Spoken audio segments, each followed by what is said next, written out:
નીતિ શતકનું મૂલ્યાંકન કરો. નીતિ શતકનું મૂલ્યાંકન કરો. જનરલ ક્વેશ્ચન તરીકે પૂછાય જ.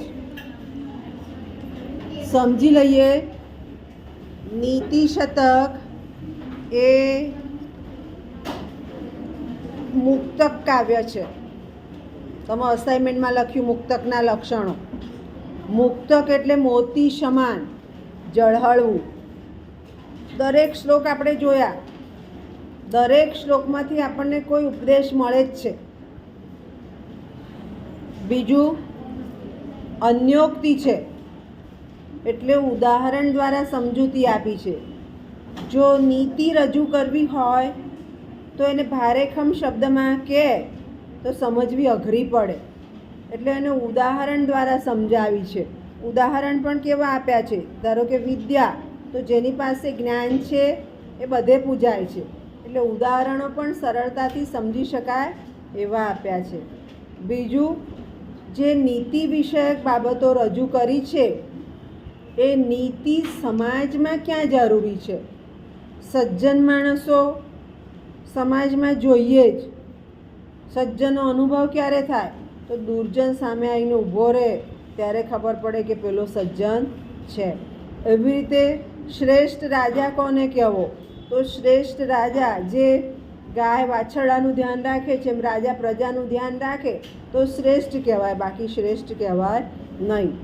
એવી રીતે વિદ્યાનું હમણાં સમજાવ્યું કે વિદ્યા, તમે શિક્ષણ લો છો એની સાથે સાથે તમારી કેળવણી જરૂરી છે.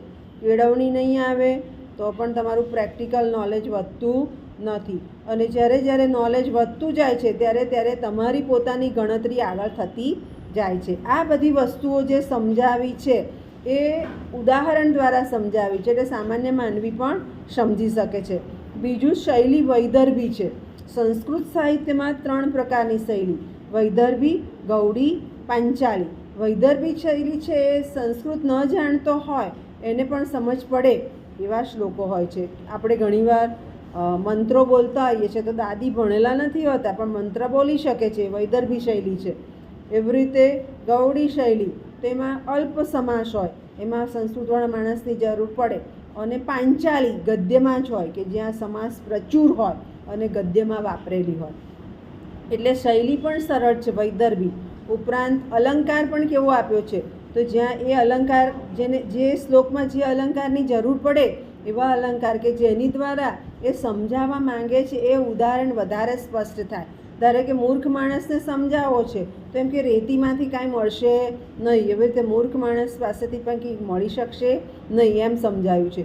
એટલે અલંકાર અને છંદને પણ શ્લોકને બળ મળે એવી રીતે એણે વાપર્યા છે. એટલે એકંદરે સમાજમાં નીતિની જરૂર છે, પણ નીતિ કેવી? તો ભારેખમ નીતિ નહીં, ઉદાહરણ દ્વારા સમજાવવું, સરળ રીતે સમજાવવું અને માણસના મગજમાં જાય એ રીતે સમજણ ભર્તુહરી નીતિ શતકમાં નીતિ વિષયક શ્લોકમાં આપી શક્યા છે, અને સમાજ સુધી નીતિનો ઉપદેશ આપવામાં એ સફળ બન્યા છે. ખ્યાલ આવી ગયો? સમજ પડી ગઈ? જનરલ ક્વેશ્ચન તરીકે પૂછાય જ.